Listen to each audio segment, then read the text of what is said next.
Hello, YouTube. Hello, YouTube. This is Joseph Warren here today, and I hope you're having a great day. I'm not sure if it started yet, but today I'm here with my good friend, one of my favorite people, Dr. Monique Walker. She is a very impressive person, a TEDx speaker, medical doctor. She's an entrepreneur and a mother, and she's also, what am I missing here? I feel like I'm missing a few things. Certified life coach, financial coach. Certified life coach, financial coach. And she's also someone who tackled a debt of $150,000 and conquered it within 14 months. So a little bit over a year. Today, we're going to be talking about how she did that, her journey. But first, how's it going, Monique? How are you doing today? I am awesome, Joseph. Thank you for having me. Awesome. It's so great to have you. And let me just check our audio real quick. I always get super paranoid because once I did a whole episode and there was no audio. Oh, that sucks. Yeah. Let's see here, but it looks like it's good. So I'm going to jump right back to our Zoom meeting and got it. Awesome. So Monique, let's start with an icebreaker so people can get to know you a little bit. What's something about you that not a lot of people know? I think I'm a pretty open book. Let's think. I think one of the things that a lot of people, they would know. Some of my family and friends would know. I would get in trouble a lot for speaking. Well, that explains me being a professional speaker, right? That's why you love it. Same for me. I used to get well, a lot of people don't know that I currently help entrepreneurs grow their businesses. I currently have a mastermind group that I help other entrepreneurs grow their businesses to 7+ figures. Yes, that's the Millionaire Mastermind, correct? That is called the Millionaire Mastermind, correct. I'm a member of that. Highly recommend it. Thank you, Joseph. Awesome.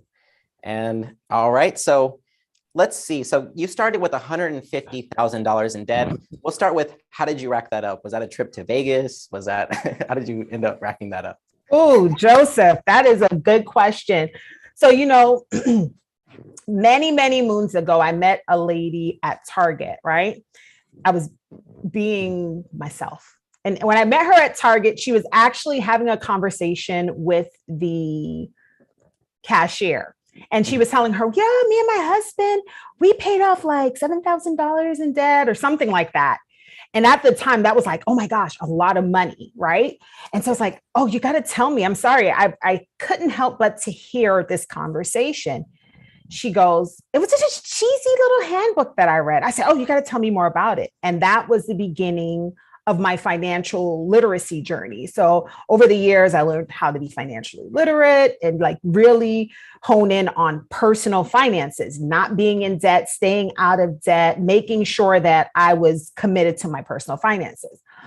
Well, you get involved with the wrong kind of people and then the debt starts to stack up. So I got into a toxic relationship. It was a domestic violence relationship, actually. And we went our separate ways. And what happened ultimately was I ended up in the courts, child custody. So I had to pay attorneys, and paying the attorneys caused a backlog in everything because the attorneys became the priority if I wanted to keep my kids. So that was really where the bad part of that $150,000 came from. It just created a big backlog in my finances. All right. So racking up $150,000. And so we'll get back to that in a second, but I wanted to ask you, when did you have that light switch where you're like, I'm going to start tackling this debt? Was there a period of time where you were avoiding it, or did you just immediately start attacking that $150,000 in debt? There was an avoidance for a period of time because I, as a matter of fact, I avoided the reality of it as I was going through the courts, because the reality was I felt like there was no way to get out. I was locked in. There was no way out. One shift at a time, one foot in front of the other. So I would avoid it until one day I was in the grocery store and was paying for groceries with a credit card. I couldn't afford to feed us anymore, not even based off of my living. So I decided that, okay, I have to do something. That was like a big light switch moment that things are really, really bad. However, the custody suit continued, and the reality of what was going on was in the back of my head. And when the opportune time came for me to tackle it, that's when I went after it. Awesome. Awesome. And so kind of painting a picture for me, like leaving a toxic relationship, having 150,000 in debt, using a credit card, it sounds stressful, right? Was there a feeling of like of being overwhelmed, and how did you deal with that if there was that feeling? You know, we're talking about debt that was accumulated over a period of time. We're not talking about the overall cost of the entire journey. The journey itself cost hundreds of thousands of dollars. The 150 was what was left over, just so you know, just to be clear about that. Your question is, how do you cope with that? Was that correct? Yeah. Was there like a feeling of being overwhelmed, or it sounds stressful? So I was wondering how you dealt with that stress, if there was stress with that situation. Oh my gosh. It was very stressful. I think that, you know, you have to implement your basic coping mechanisms. Hopefully, you know, if someone is going through that, they have healthy coping. For me, it was exercising, it was prayer, and it was talking to friends and family about the struggle, about what I was going through. Awesome. Awesome. So very good. And I wanted to ask you, what were some highs and lows during that journey when you were paying off that debt? So in the process of paying off the debt, that part was very, very fun, actually, because I knew where we were going. So that was a good thing. So that's a high for me, having a goal and working towards it. That's definitely a high. So every time I chipped away a little bit more at it, we chipped away some more at it. And I say we, because it was my family, included children, husband, new husband, by the way, just to be clear, not the toxic guy. But we worked as I knew we were working towards a goal, and I knew where we would end up. That was the total high for me. It kept me motivated. It gave me a reason to get up in the morning, to go to work, because I knew we were working towards something positive as a family. Yeah. Some of the lows were missing my family because I was gone quite a bit. As a matter of fact, I was going through my phone and was looking over some footage from when I was at work or driving to work. And I would do these little motivational videos to tell people, hey, don't give up, stay focused. If your situation's similar, you're trying to get out of debt, this is something you have to do, because it's sacrifice. And I sacrificed a lot of time and space and energy that could have been given to my family. It was a big sacrifice. And I missed out on a lot in that period. Okay. Thank you. And wanted to ask you, when it comes to that journey, you said you called upon your support network, your friends, family. Mm-hmm. Who was someone who helped you, or who was instrumental in helping you and your family during that journey? And what did they teach you? You know what? My most instrumental, I have quite a few girlfriends that I would call on, because you can feel stressors in different areas of your life. So I had a network in place that supported me, whether it was with the children or in my marriage, or just, I can't do this anymore. So it's several people. I can't single out just one person, but I can say that the closest person to me in that period was my husband, because he was there with me when I was tired. He was there when my back was hurting. He was there doing his part in the journey as well. So I would say he was the number one support person in place for the journey, because he was a part of the journey. We both did the journey together. Awesome. That's awesome. Can you tell us a bit about that? Because I always think, I'm a financial planner, right? I always think it's a team effort, especially husband and wife. It's definitely, finances are a team effort. Can you tell us some of the things you learned through that process of paying off the debt and going through that debt-free journey together?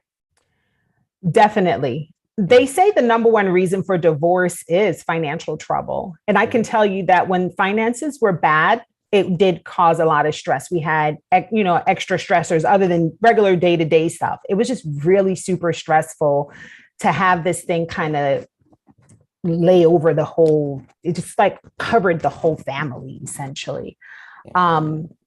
However, what I did find was that when we decided to go on that journey together and we became a team, in that, knowing that we were working towards a common goal, it actually brought us closer together. So it made the journey really worth it. I believe that teamwork definitely is the dream work in a marriage, especially when it comes to facing financial troubles. Now, remind you, the debt wasn't because of him. He lived a debt-free life. He's a debt-free person. He's a financial guy.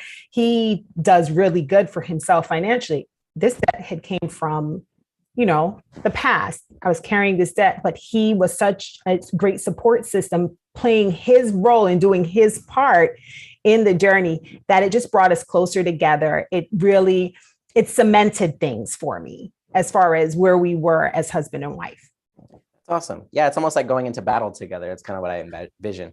Right? Yeah. Yeah. Awesome. Exactly. Very good. And so there's many different techniques you hear about when it comes to paying off debt. You hear about like the debt avalanche, debt snowball. They all have to do with, for some reason, snow. I don't know why, but maybe you know why. But which one did you use, and how did you come to that determination? Like, what was the technique that you used to pay off your debt? Okay, so I love Dave Ramsey. I'm a Ramsey girl. That little cheesy handbook that I talked about before in 2007. Yeah. That was Dave Ramsey's book. What book was it? It was Total Money Makeover. Total Money Makeover. But it wasn't she said, whatever you do, don't just get the book, get the workbook. So it was a Total Money Makeover workbook. So I use the same system that Dave Ramsey uses. I believe in that system as far as to actually annihilating the debt using that same method. He recommends the snowball method. The snowball. And could you explain what that is just for people who are unfamiliar, the snowball? Yeah, sure. So the snowball method, how that works is you list your debts from the smallest to the largest, balance, not interest, balance. And you focus on paying everybody the minimum payment, the requirements, in order to prevent the loan from going into default. Mm-hmm.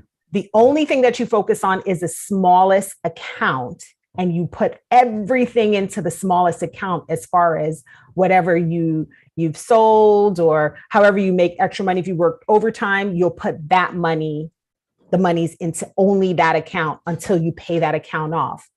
And remember, you would have had a minimum monthly payment on that account, whether it's a $5, $10, $20, whatever it is. Yeah. You'll take that and you roll that into the following account. So now the minimum payment for the second account that you have lined up, mm-hmm. you would have the minimum plus what you would have been paying anyways. And then you attack that account in the same exact way. Okay. You go at it and then you just continue the process. So it really doesn't require you to make more money. It just gives you a systematic way to attack the debt from smallest to largest. It also incentivizes the process because as you're paying off these smaller debts, it's very motivating. It's like, okay, I got this. I can do this. This is good. Yeah. It helps you to be totally motivated as far as accomplishing your goal. Awesome. So you went with the snowball, and I can kind of picture it. So you start with the smaller ones, you attack that, and then you have more firepower as you do that. And then you go to the bigger ones and bigger and bigger. Exactly. How did you feel after you conquered the first piece of debt? So can you remember that time when it was like the first balance, you got rid of it? You want me to tell you? It's not the first time that I was in debt. This one was pretty big. The first time when I was in debt, like a deep debt, and because, like I said, I've been doing financial literacy since 2007, right? Okay. On personal finances. In 2013 was my first time, like with a whopping number, looking at it and going, oh, shoot, it was 50,000 in debt. The deal was the toxic guy was going to pay half and I was going to pay half. And after we had goals, right? We had goals in place, but he left. He said, you deal with it. He left his debt. The debt was in my name. So I was responsible for it. So I remember what it felt like the first time I paid the first account off then.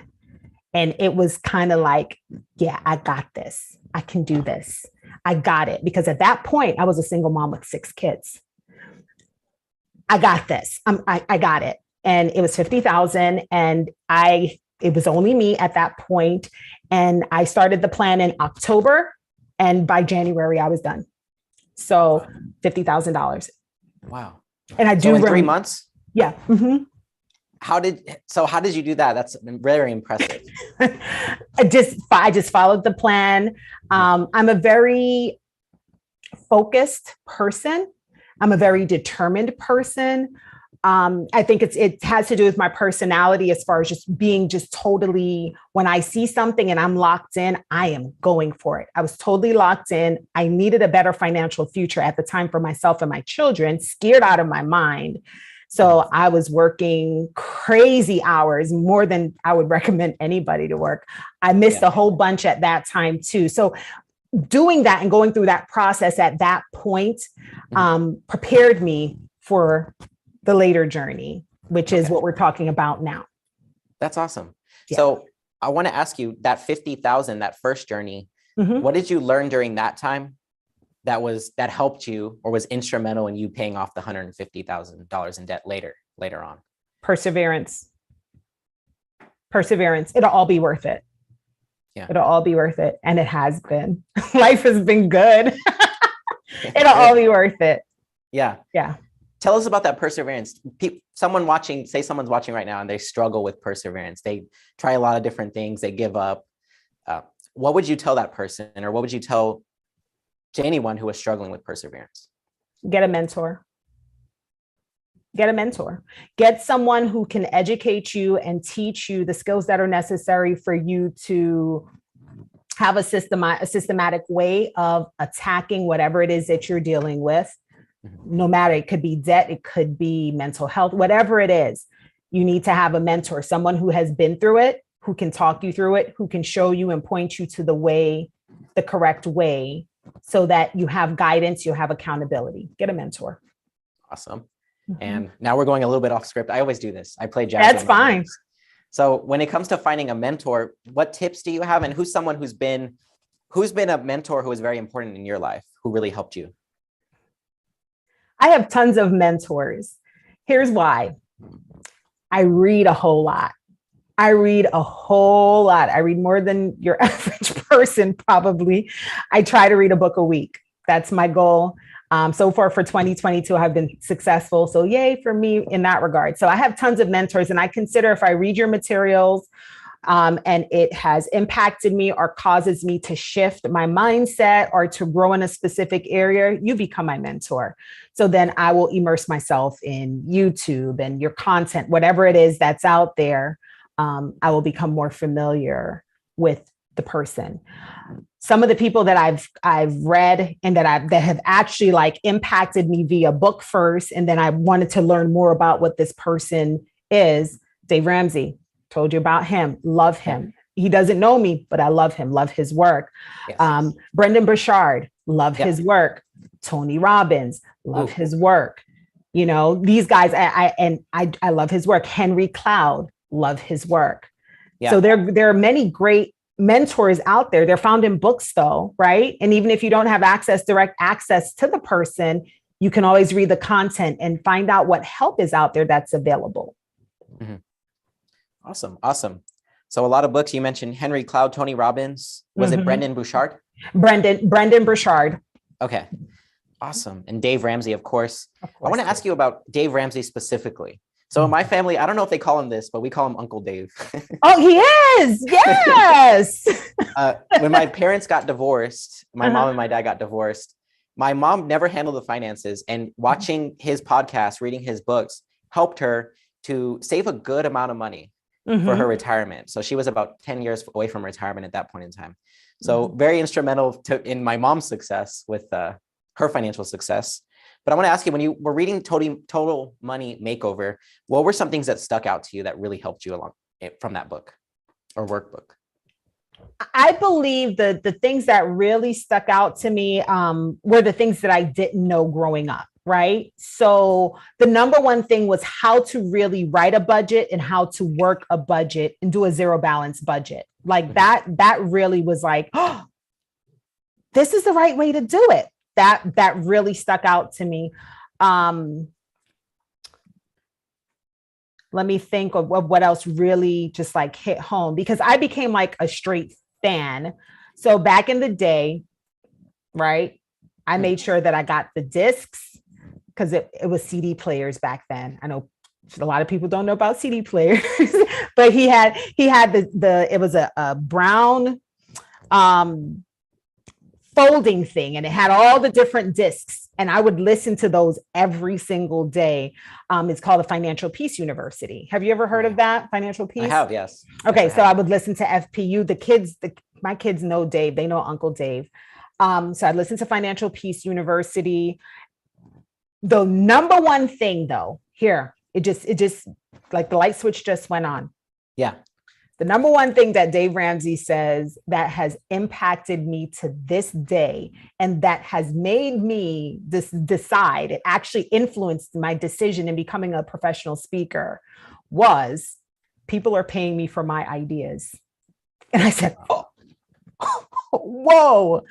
He said, and people are paying me for my ideas. And he kind of laughed. It was like a joke to him, like, oh my gosh, I can't believe people are really paying me for my ideas. And I was like, oh my gosh, you're right. Because I'm willing to give you what I have for your ideas. Your ideas are amazing. Yeah. And I have lots of ideas. So why not? Right? Why awesome. Not share the ideas? Yeah. I love that. So two things there, the zero balance budget and getting paid for your ideas. We're definitely going to get back to getting paid for your ideas. Mm-hmm. But I want to ask you just real quick, could you explain what a zero balance budget is for people who are looking to pay off their debt? Sure. It's just writing your budget out and making sure that you spend your money on paper on purpose. Yeah. Awesome. Mm-hmm. Awesome. Spend your money on paper on purpose. Spend your money on paper before you go out and spend it at a grocery store. You know that this is all you're spending for your groceries. That's it. That's it. You're not going over that. This is all you're spending on gas. That's it. You spend every dollar on paper on purpose so that you tell your money where to go, not have your money tell you what it's doing, essentially, or not having your money fly away and then you're wondering, well, what happened? No. Yeah. So before you spend a dime, you put it on paper and you already know exactly where it's going to go. Exactly. The income. Yep. And awesome. you stay committed to it. Mm-hmm. Very cool. Very cool. I'm hearing something about committed discipline. How do you stay disciplined with something like that? Were there any times where that was a struggle when it came to finances, like staying disciplined to a budget, paying off the debt? Well, I come from a background of homelessness as a child, right? Teenager, homeless teen parent. And anything that would secure a roof over my head, secure my finances, that type of thing is important. That's just the way I am now. It's so important. So I never really struggled with staying committed to that because my why is big enough. I have a why. I never want to be homeless. I never want to not have food. And that brings you back full circle to being in the grocery store and paying with a credit card. It's like, oh, shoot, no, this is not good. Does that make sense? Alarm bells went off. Yeah. Yeah. The alarms went off. Like, oh my gosh, you're in trouble. You're in trouble. You're in trouble. You're in trouble. You can't afford to do that. So my why is big enough to carry me through as far as commitment and discipline, especially when it comes to finances. Awesome. I love it. Mm-hmm. And we're definitely going to talk about ideas for money because I love that. I love the world we live in nowadays. It's so exciting. Like it is. So many ways to make money. It's crazy. Yes. And I want to ask you about, so say you were giving advice to someone who was in a similar situation to you, or if you were just going back to yourself and giving yourself advice when you first started. Is there anything you wish you had done differently, or is there any advice you would give yourself when you were first facing any debt burden? I can't say that I would have changed my journey, my own journey. I can't say that I would have changed my own journey. Because based on that journey, that's the way that I actually connect with people. Because believe it or not, people connect in painful places. I know that it's a reality that, we want to be pretty and we want to appear a certain kind of way. And we want to put all that to the side. Let's be for real. This is life. So in those places of pain, I'm able to connect with especially women who have been through or who are going through toxic relationships. And what I would tell her, because I wouldn't change my story, otherwise I wouldn't be able to give this advice, right? Yeah. What I would say is don't get involved with someone that's toxic. Do the work on yourself that's necessary because you don't know what the consequence can be or what the consequences are to follow, because there's no rationalizing irrational behavior, right? Or with irrational people. Oh, So yeah. you can't plan a future with someone who's irrational. So if you're in a relationship and it's toxic, I beg you, please get out. Get out. There's a bright future ahead of you. That would be my thing. That's what I would tell someone who is facing a situation, because this could have been prevented had I gotten out from the beginning, right? We wouldn't be having this conversation. Yeah. Someone who's facing debt, I would say get a systematic way to pay the debt off, pay it off. Debt-free living is awesome and amazing. Yeah. Yeah. I love it. Okay. I like that you use the word systematic, because I think a lot of times with money, it becomes, our emotions can throw us off. And when you get the system going, it's like, it takes the emotions out of the equation. Yeah. You can't, yeah. Money and emotions are two different things. Yeah. Money is really an inanimate object. Like, it really has no kind of anything. It's paper, it's cotton. It's like, okay, this is what it is at the moment. You know, what's interesting, Joseph? Yeah. Money was once tulips, colorful tulips. Like, so money itself is, it's not an emotional thing. It's inanimate. You have to deal with your emotional issues, your hangups, whatever it is, your hurts, whatever it is that you have going on. You have to deal with those separate from your money. You have to separate the two. That's the only way to be able to move forward systematically, financially speaking. Get a system. I love it. Get a system. Mm-hmm. All right. So you were mentioning toxic relationships, and I wanted to ask you, I guess that can be a tricky situation. What are some red flags to look out for when it comes to that, and some tips for escaping something like that? Because I think that could help a lot of people to hear that. And I know a lot of times that can be tough, leaving a situation like that. So I wanted to ask you about that. What are some of the signs? Now, I can easily tell you the signs of what a toxic person looks like, but what I'm going to talk about, I'm going to be a little bit different. I'm going to talk about you and your toxicity, right? Okay. So I know, right? Not you, Joseph. How did you know? Come on. Not you, Joseph, but I'm talking to the woman that's out there that may be dating and should not be dating, or the man that's dating and should not be dating. You first have to know yourself. That's the very first thing. So if you are a needy person, or a person that clings, or you need approval from others outside of yourself, or you struggle with self-hate or a lot of self-doubt, where you're indecisive, you're not ready for a relationship. You're not ready to connect with anyone because you're not whole yet. So I would say the very first thing that anyone should do prior to even getting involved with someone is a self-inventory, and really be truly honest with themselves about their past, about the different things that they've experienced, how they respond to the world that they're in, how the people around them respond. What type of people are you attracting to yourself? How do they make you feel? Be truthful about your feelings. Are you an honest person? Can you speak up for yourself if you need to? All of these things are super important. Before you add anyone else to the equation, you have to be at peace with you, and you have to be confident and courageous enough to stand up for you. Otherwise, you have no business in a relationship, period. Wow. Because what's going to happen ultimately is, if you have those qualities or characteristics, you will start to attract the types of personalities that feed on that. Yeah. And toxicity attracts toxicity. That's just the reality of it. So in order to not attract what's toxic, you have to do your own detox and be sure that you're healthy within yourself before getting involved with someone. Validation cannot come from your relationship, because relationships do end. You have to be able to be okay validating yourself. You have to have the confidence to take care of self. So yeah, it'd be easy to point the finger and go, he, her. It'd be easy to do that, but no, let's really talk about the issue at hand. And what a person has control over is themselves. I love that. Like the root cause, the true root cause. A lot of times we want to look at the symptom or something else, but what can you control? I like that. And that's self, right? You can control your personal development, your growth. You can recognize your faults and your flaws, and you can work those things out. Okay. And I wanted to ask you, so someone who's just leaving a toxic relationship, what advice would you give to them when it comes to finances, or just getting back to being themselves, or back to the healthy version of themselves? Someone who's just leaving? Yeah, is that someone correct? who's just left one. Okay, so if Like a year. Like a year out. Okay, so if Yeah. you've just left a toxic relationship, things that I will tell you is you'll never be the same person. And there's going to be a lot of hard work to do.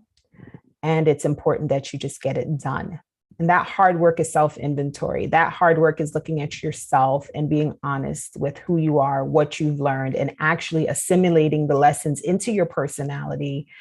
And you'll be surprised at the different things that you'll learn about yourself and how much you have grown from the experience. Learn to be grateful and not to be bitter. Be grateful. I'm grateful for my experience, like I said, because I can now set the example for my children, and I can now help others find their way. If they get lost in that whole situation, I can at least say, hey, there's a better way. I can be that voice. So it took a lot for me to be able to get to that place of like, okay, I'm grateful that this happened, but that took a lot of work as well. All right. Yeah. Thank you. Mm-hmm. And I wanted to ask you, so one of the reasons you're one of my favorite people is because you inspire me to be better, because you're always doing cool stuff, right? Oh, thank you. And I wanted to ask you about part of your success journey. So tell us about the journey of how you became a medical doctor. How did that go? In one sentence or less? I'm just kidding. In one sentence?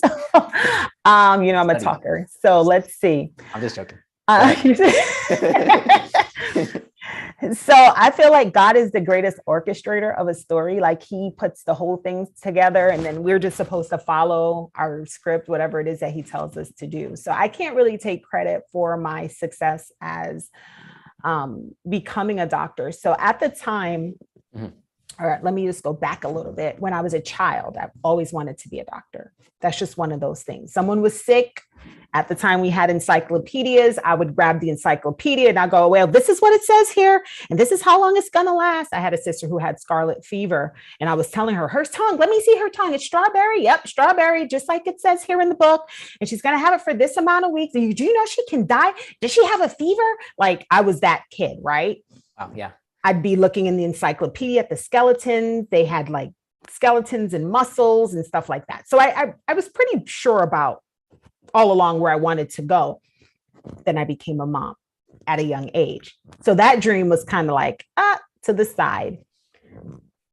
Building a family, here we are, many moons later, single mom now with 6. And then God goes, okay, now it's your time. And I'm like,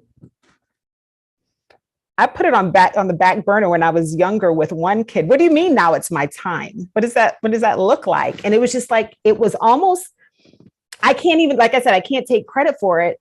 I knew that I wanted to advance my education. At the time I was a nurse, and I started nurse practitioner school, but I wasn't successful at that because I was dealing with toxicity. And here I was, 6 kids. I knew as a nurse, I couldn't do this for very long with just 6 kids, me, a nurse's salary. I had to do something different. And these opportunities just kept opening up. It was like, oh, have you heard about this school? Have you heard about that school? Have you heard about this school? Well, a month after he left, I applied to medical school because I felt like that was the right thing to do. Yeah. For my financial future, right? And for an example for my kids. And then not only that, God co-signed it. So I was good to go. So that's really how that whole idea came about. And then going to school was tough. It was hard as hell. That's all I could say. It was so hard. Yeah. It was tough. But I did it. And I did it 4 years. It took 4 years. It's done. Yeah. You talk about having a why motivating you. What was your why at that point in time when it came to medical school and studying and all that? Yeah. My kids, the kids, the legacy, my life purpose, my life. I had to live out what I know. When you know what you're here to do, that at that season, I knew that this was what I was put here to do. Awesome. You're also a fellow public speaker, and you gave a TEDx speech. I want to ask you, how did that come about? So how did how did you get your TEDx speech, and how did you choose what to talk about? How did that go? Oh, that was Joseph, you always ask me these questions and you get me to. I'm the Barbara Walters. Listen, I'm either really always laughing with you or crying with you. Okay. You bring me to these emotional places. The TED Talk, the TEDx Talk, TEDx Colorado Springs is where I spoke. It's an extension of a conversation that was started in 2014. Now, remind you, that conversation did not happen in front of everyone until 2019. It was a conversation with God that I needed to understand why my life was the way that it was. Why am I in this space? I just don't understand why. And pretty much what I was told was, it's not about you. And my response at the time was, if it's not about me, I know you don't expect me to tell this story because that's not happening. Fast forward years later, there you go, TEDx Colorado Springs. I applied for it and it worked itself out. I got my platform when I finally said, okay, I'm ready to tell the story, because I knew that was what I needed to do in that season. Yeah. Hey, God, I'm in submission. You go ahead and use me. I will tell the story. And so that's how that came out. I have not told that story since. And if anyone wants to know my story, they can go check the talk out. Don't co-sign craziness. Unforgiveness is making you sick. Yeah. Awesome. Awesome. That's the title of the speech, by the way. Yeah. But it's also valid. It is. Yeah. Forgiveness is huge. I think letting go, right? That's a part of debt payoff is sort of the same type of journey of forgiveness, right? You're letting go of something. You're letting go. Absolutely. Yes. Right? You go through the whole grief cycle too. When you go through the debt. Yeah. When you go through debt, you go through a grief cycle. Tell Definitely. I like to hear. So the grief cycle, you start in this place of denial. Mm-hmm. And then you start to believe it's bargaining, like, okay, if I do this, then maybe this, and then you get angry about it. And then, then you finally get to this place of acceptance. So it's an entire cycle that you go through. It's grief. You actually grieve the loss of whatever it is, like your finances. You go through a grief cycle, literally. And once you finally arrive at acceptance, that's when you're truly ready to attack the debt and take care of the debt. Awesome. Mm-hmm. And I wanted to ask you, so what was it like when you made that last payment on your debt? Do you remember the amount of the payment? And what was it like when you totally became debt free? Yes. Did you call Dave Ramsey? No, I didn't call Dave. Let's call him now. As a matter of fact, let's call him Dave. If you see this, let's have a conversation. Look, right? Let's have a conversation. Anthony O'Neill. No. But no, as a matter of fact, it's very interesting because I have footage of it. It was $45,870. Yeah. Right? $45,870. Okay. That was a final payoff to pay the balance for my education. That was it. So, and that was pretty cool too, because I graduated in 2018 and by 2020, all my education was paid off. So that was pretty cool too. Yeah. So any medical doctors who needs tips on how to pay their stuff off, you're struggling with debt. I'm sensing a market. I'm sensing a product. Look, I'm telling you. Yeah. I mean, it's crazy because I've had conversations with doctors and I had one doc whose debt was well over 300,000 and his loan company was telling him, oh yeah, it's going to take you about 21 years. Now, remind you, this guy is like in his 30s and he's looking at his life in front of him. He's like, well, I got this over my head for 21 years. And I'm like, no, you don't. And I sat with him, I walked him through, and by the time we were done, it would take him 3 years to pay his debt off. Wow. Yeah. That's amazing. It would take him 3 years to pay his debt off.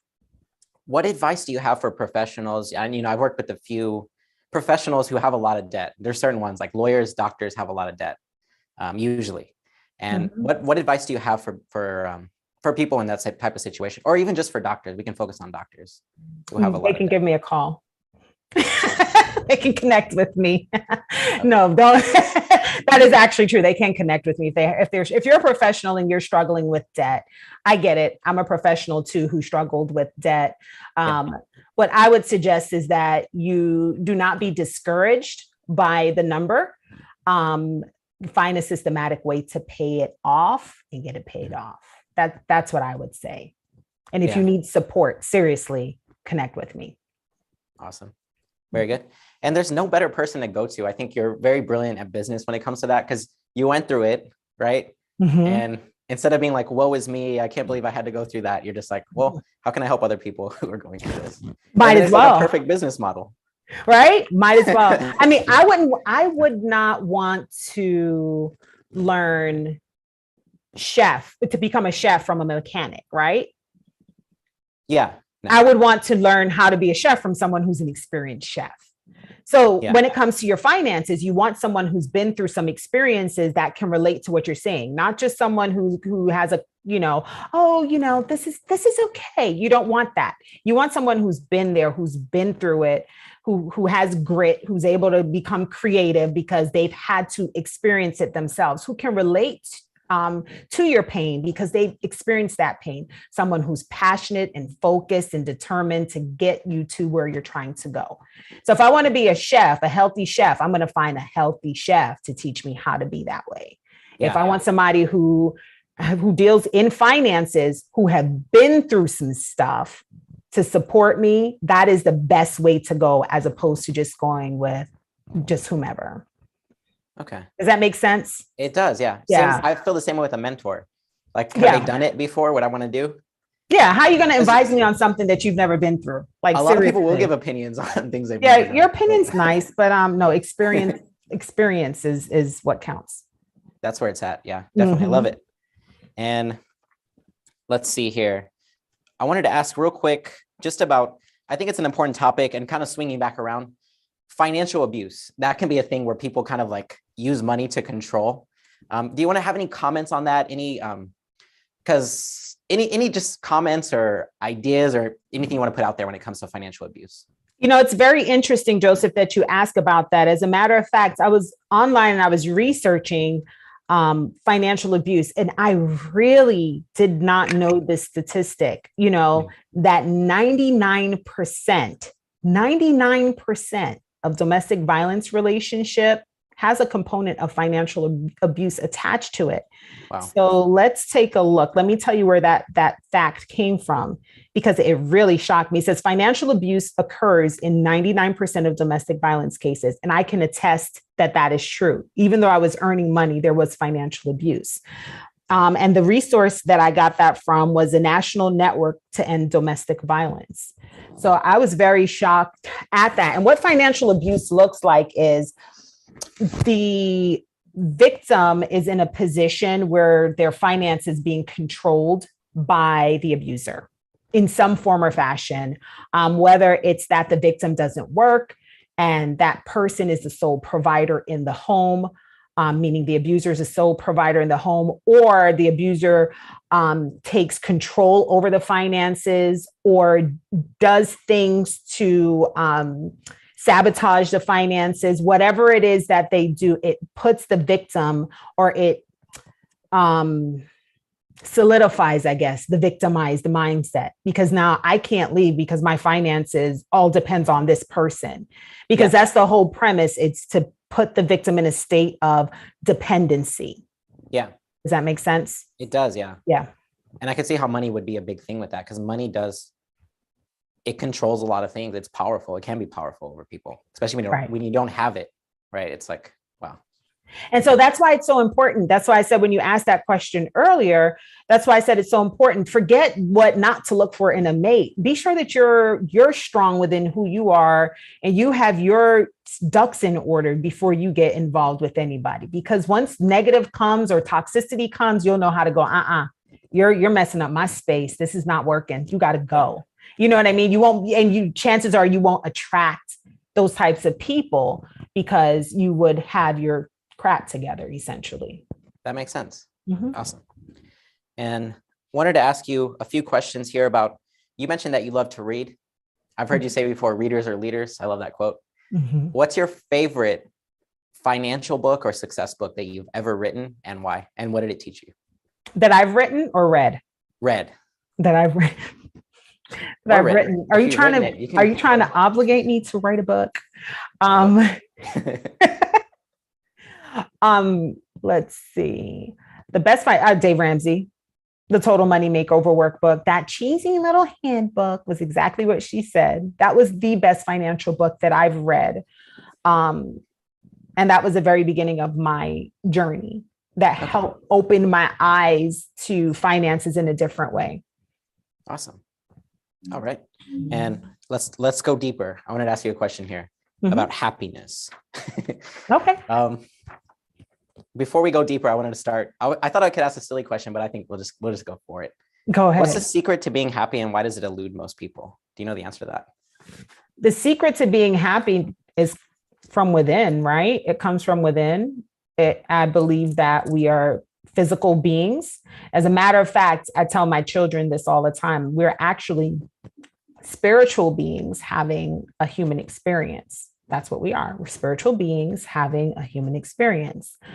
And therefore, I feel like happiness comes from within. It comes from your source. For me, it's God, and how you connect with your source. That's what I believe happiness, true happiness is connecting with your source and being okay right there with the source. I love it. I love it. Awesome. And I wanted to ask you a little bit about your journey. So when you think about your journey to where you are today, Monique, what's something that seemed like a bad thing in the moment, but actually ended up being a good thing for you? Everything. Good answer. Every struggle, every bump, every bruise, everything seemed so bad. I can't make it. That's what it felt like, right? Yeah. But the reality is, it was all worth it. It all serves a purpose. It all serves a purpose. Every experience, no matter how bad it was that I've been through, I can look back on it now and go, oh, I understand. Okay. Yeah. That's why. Okay. Awesome. And what is something that you've learned on your journey? So like the journey of life or debt-free journey that you believe would benefit others? The journey of life or the debt-free journey that will benefit others. I've learned so much. Stay connected to God is number one. Always give him his acknowledgement, and trust the process, because there is a process that we have to go through in order for us to arrive. And I don't think we ever fully arrive, but for us to, I don't think we really fully arrive, but I guess for us to have peace, we have to mature. There we go. Maturity is the word that I'm looking for. So trust God, trust the process. That would be the biggest thing. Awesome. Yeah. I love it. And like, what is something you learned early on in life or in one of your first jobs or an early job that still impacts how you do business today? You know, it's funny, Joseph, that you asked that. So I have a son. Yeah. And, you know, when you're fresh out, when you're in college, you kind of job hop and you move around. Mm-hmm. Well, I had that experience earlier in life because I was younger when I was ejected out of my home. I was a child. I was 15, right?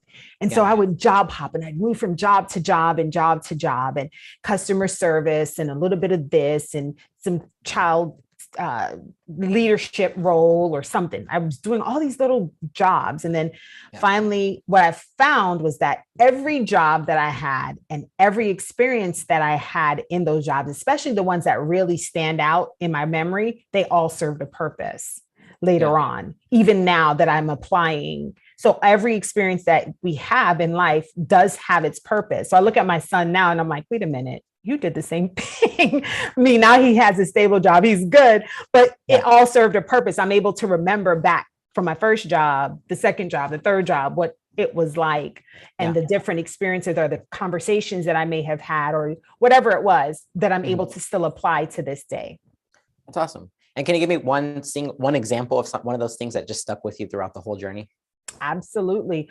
Believing yourself. I remember I was I got to my place of stability, right? Yeah. And I was working at a specific call center. I won't say the name of the company. And I had been there for a little while. And at the time I decided that I was going to go back to school. I'm going to become a nurse. And they told me they were not going to change they're not going to change my schedule. They're not going to change my schedule. Mm. And I just need to put school on the back burner and focus on the company and what the company needs are. And I believed in myself. And I said, I guess I'm out. And if it wasn't for me believing in my vision and my dreams for my life and understanding that a job is just that, a job, then I wouldn't be where I'm at now. I would still be focusing on the company. Yeah. Mm-hmm. Which will not be named. Which will not be named. I'll tell you off air. Voldemort Inc. All right. Awesome. So Monique, I want to ask you a question here, which I just started asking. I asked it on my last interview too. What's something that you know that you think a lot of other people in the world do not know?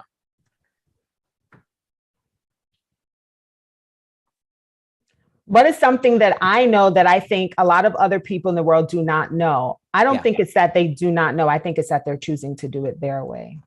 Mm-hmm. That there is a God and that we are liable, or we're liable for everything that we do and that we say. And that the only way to God is through his son, Jesus Christ.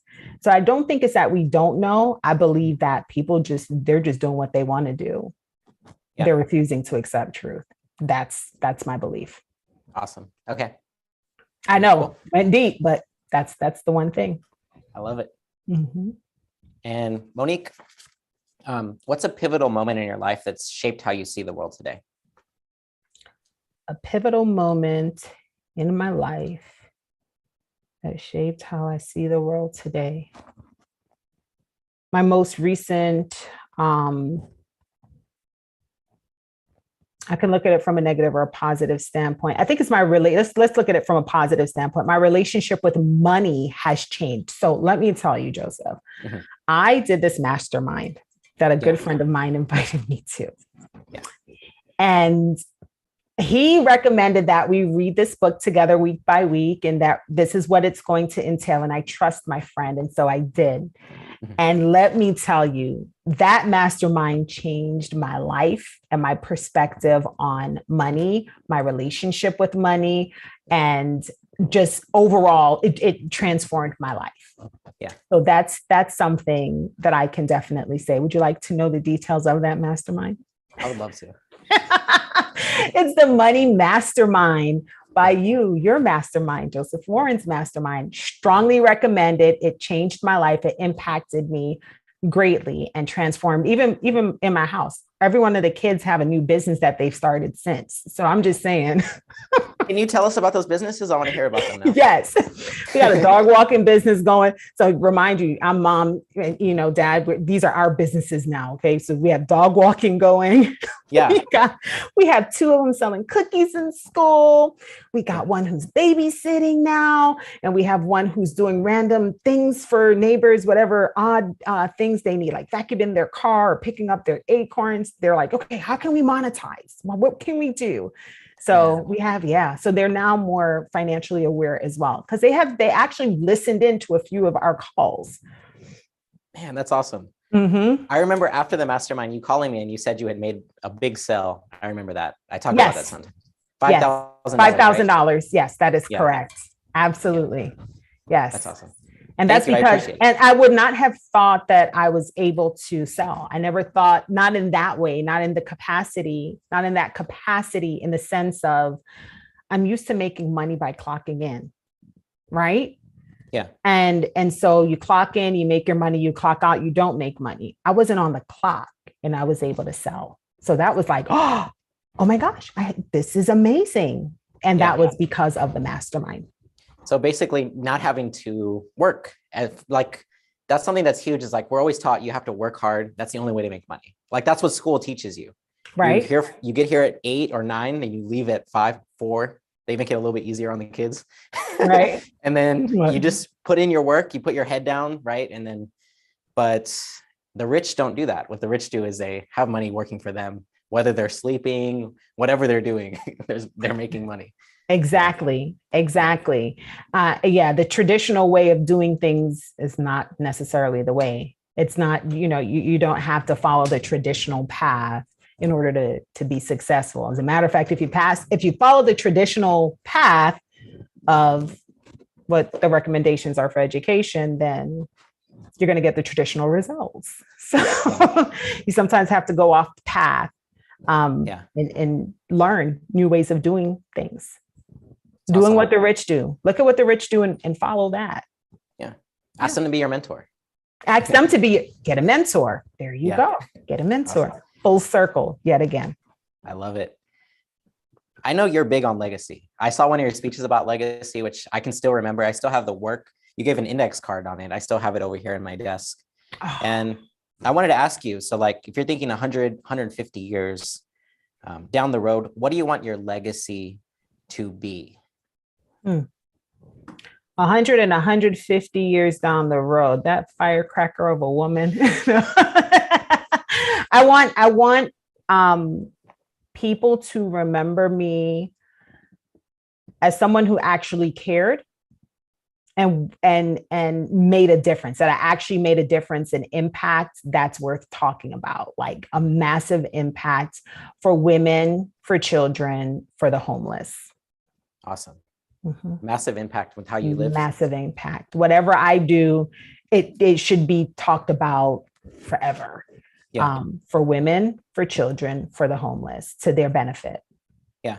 Mm-hmm. And along that same vein or that same idea, if you could talk to like great grandkids right now, like they're watching YouTube and they're like, this is so old fashioned. Or they're like, what is YouTube? That's like Nick at Night or something. I don't know. Right. Dinosaur age stuff. It's like this has, I don't know. I don't know. But anyway, what would you say? What would you say to them? Great grandchildren or grandchildren? Yeah, you have my blood flowing through your veins, and that's powerful. Always stay connected to God. That's the number one thing. And I will always tell people that anything that you do, put God first. And I'm telling my great grandchildren and all the generations thereafter, my blood is flowing through your veins. And if you stay connected to God, the generational blessings will be on your life. I love it. Mm-hmm. Awesome. And final question here is, if you could leave the audience with one final message, what would that be?